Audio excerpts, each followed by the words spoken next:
আসসালামু আলাইকুম, সবাই কেমন আছেন? আশা করি সবাই অনেক ভালো আছেন। আলহামদুলিল্লাহ আমরা অনেক ভালো আছি। অনেক দিন পর চলে যাচ্ছি যমুনা নদীর চরের মাঝখানে। আর যমুনা নদীর চরের মাঝখানে যেতে হলে অবশ্যই নৌকায় উঠতে হবে। আর দেখুন এনামুনি নৌকায় বসে আছে। অবশ্য আমরা সবাই নৌকায় আছি আর নৌকাটা এখন চলমান। আর এনামুনি তো অনেক খুশি, কারণ অনেক দিন ধরে ওরা নৌকায় উঠেনি।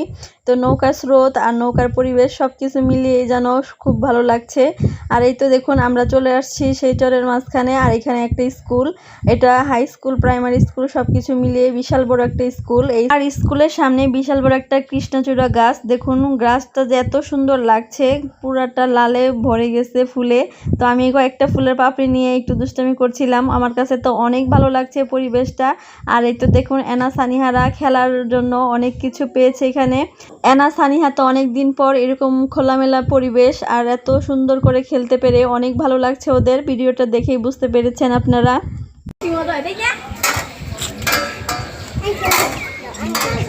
এনা সানিয়া খেলতেছে, ওই যে একজন রয়েছে উপরে। সানিয়া স্লিপারে উঠতেছে, উঠো উঠো। তাড়াতাড়ি উঠো, তাড়াতাড়ি উঠো, স্লিপার হাসা দেই।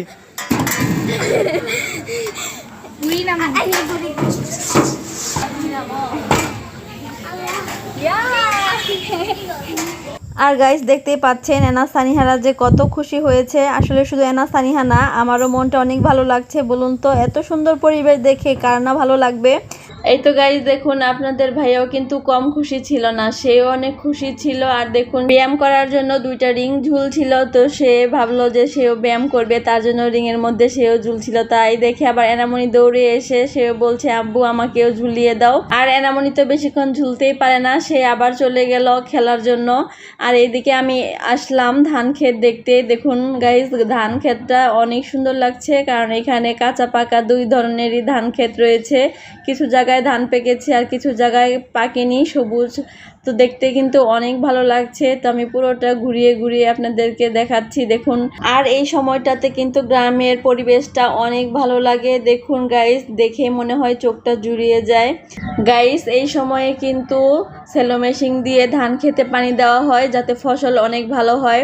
আর সেলো মেশিনে কিন্তু গোসল করতে অনেক ভালো লাগে, কিন্তু এনা তো কখনো গোসল করেনি। তাই এনা বায়না ধরেছে ওর বাবার কাছে যে সে নাকি গোসল করবে। তো তার জন্য এনামনির বাবা দুজনেই চলে গেল গোসল করার জন্য। আর এখানে তো অনেক পানি পড়ছিল, তবে এনামনি একটু একটু ভয় পাচ্ছে। তার কারণ হচ্ছে সেলো মেশিনের অনেক শব্দ ছিল আর অনেক পানি পড়ছে। আর এইটা দেখে তো এনামনি একটু একটু ভয়ও পাচ্ছে, আবার মনে মনে চাইছে যে সে এখানে গোসল করবে বা ভিজবে।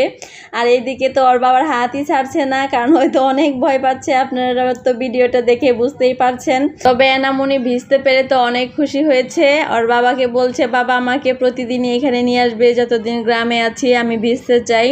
তো ওর বাবা বলছে আচ্ছা। তো গাইস আমার তো গ্রামের প্রকৃতির পরিবেশ সবকিছু দেখেই অনেক ভালো লাগছে। তো আপনাদের কাছে আমাদের এই ভিডিওটা কেমন লাগছে অবশ্যই কমেন্ট করে জানাবেন।